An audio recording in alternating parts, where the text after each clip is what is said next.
Hey everyone. All right, I wanted to give a follow-up video about the second golf course open house results, as well as the most recent stakeholders committee meeting where we went over the results and talked a little more in detail about some of the different, well, all the different site plan options. Let's start with the results from the open house 2. This is the combined results from the in-person open house and the virtual open house. So you can see here 42% of the votes of the dots went to Concept 3, Central Park. Concept 1, the restored golf course, got 33%. Concept 2, which was the hybrid golf course, got 18%. And then 2A, which is also a hybrid golf course, but then after 10 years decommissions the golf course and becomes what they call the Space for Nature Park.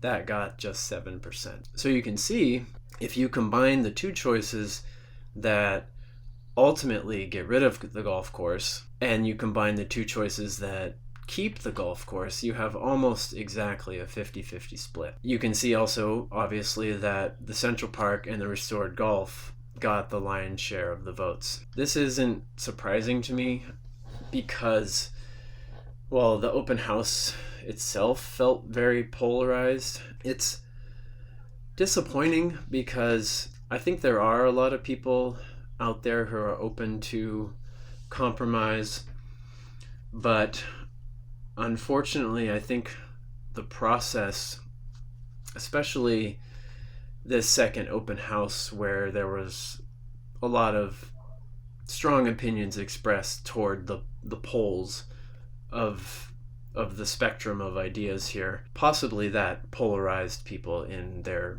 dot selection. So what I want to do is I want to go through these results a little bit more and the 4 site plans and talk about them a bit, especially because at the other night's stakeholders committee meeting, we got financial information attached to all the plans. I'm going to skip over the written comments that were attached to the plans for now. By the way, you can download this presentation from the city's website. So we got cost estimates, and I think what I'll do first is just kind of read what you're seeing, and then I'll go into some of the details.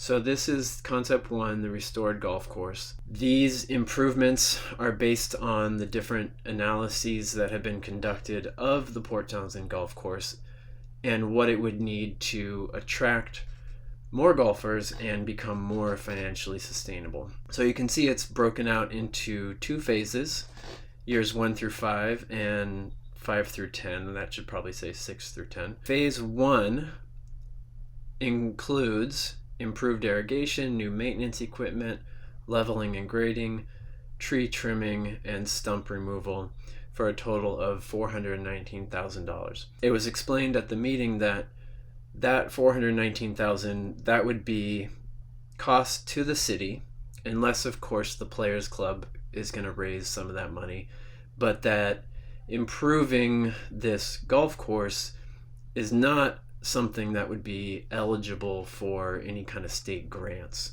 Phase 2 includes clubhouse upgrades, new cart paths, new trees. They have listed housing developer RFP and mini golf developer, RFP. Those last 2, there's actually no costs added on there. It just means that the city would put out an RFP for a third party to develop those elements. Phase 2 costs $939,000, and the 2 phases together are about $1.4 million. So this is what the restored golf course would cost. Concept 2, which is the hybrid golf course that relocates holes 5 and 6 to where the driving range is and removes the driving range, and then frees up this lower portion, well, I guess southern portion of the property. Looks to me like about somewhere between 10 and 15 acres for some alternative uses. So this one also has 2 phases. In the first phase, those holes get relocated. It looks like the dog park would move over there. There'd be investment in public trails and cart paths and improvements to the road and parking. And that is 2.1 million. However, you can see here in phase 1 under estimate of costs that it's broken out by grant requests every other year. And those are grants that the city would write. They would be looking for the grant from the state, and they are a 35% match. So, for example, in 2024, the grant request would be $700,000, and the city would have to come up with 35% of that.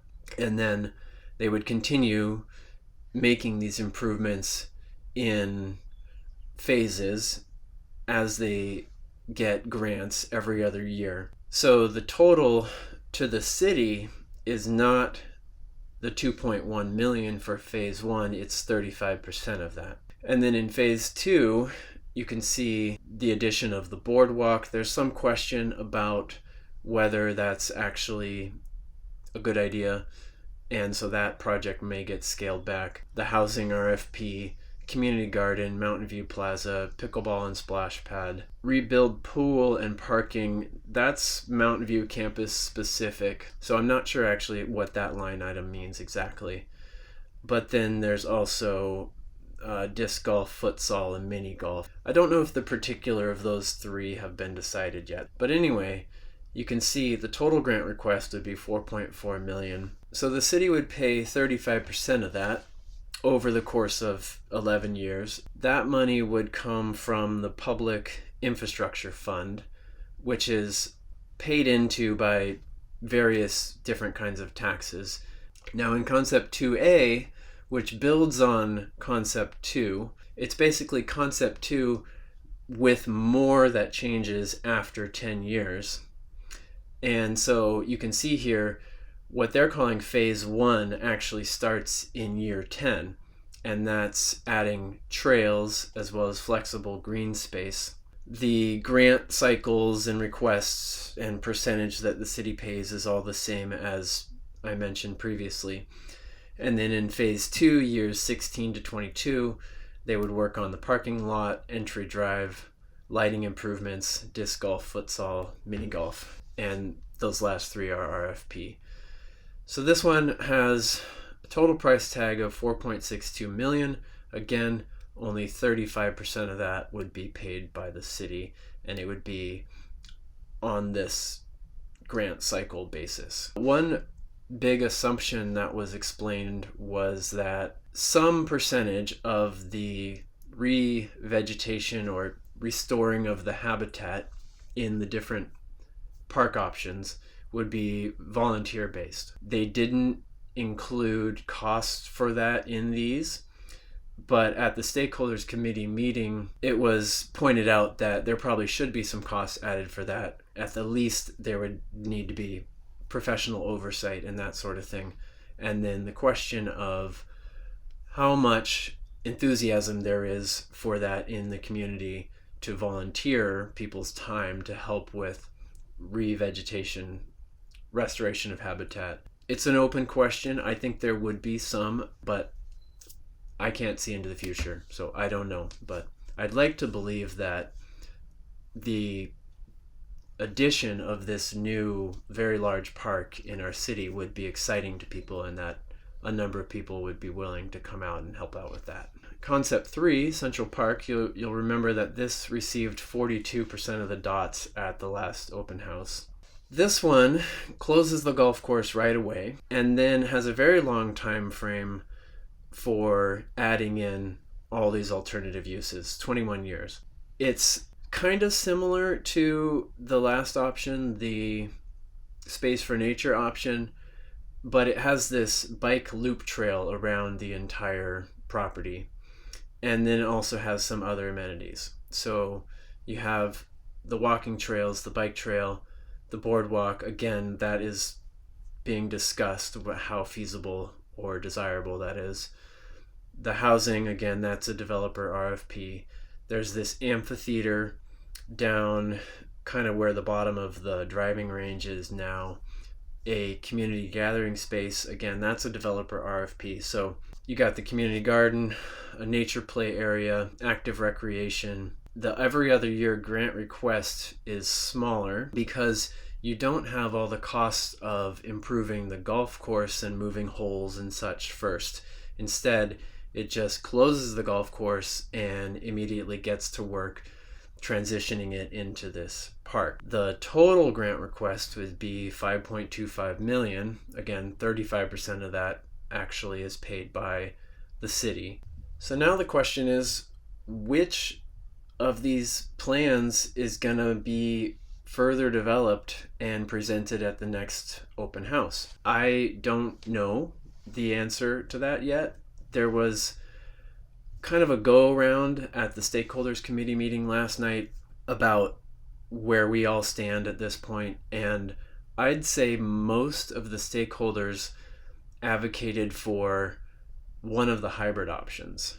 Actually, I don't remember anybody explicitly saying it really has to be an improved golf course or it has to be Central Park. Even though at the recent open house, the public chose those two polar options, I think the committee recognizes that it might be best for the community for everybody to get maybe some of what they want, but not everything that they want, and therefore leave the other half of the community really unhappy with the direction this is going. If I had to summarize where the committee's at right now, I would say it's somewhere in the middle. And my guess would be that options 2 and 2A are going to be further developed for presentation at the next open house, but I really don't know for sure.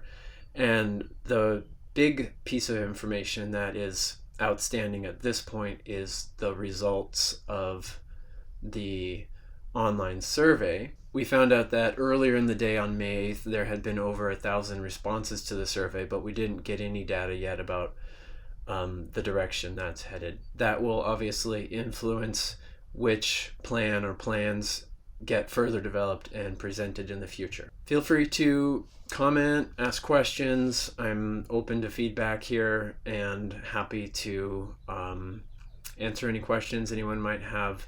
And I hope everyone continues to stay tuned to this important process. Thanks for watching.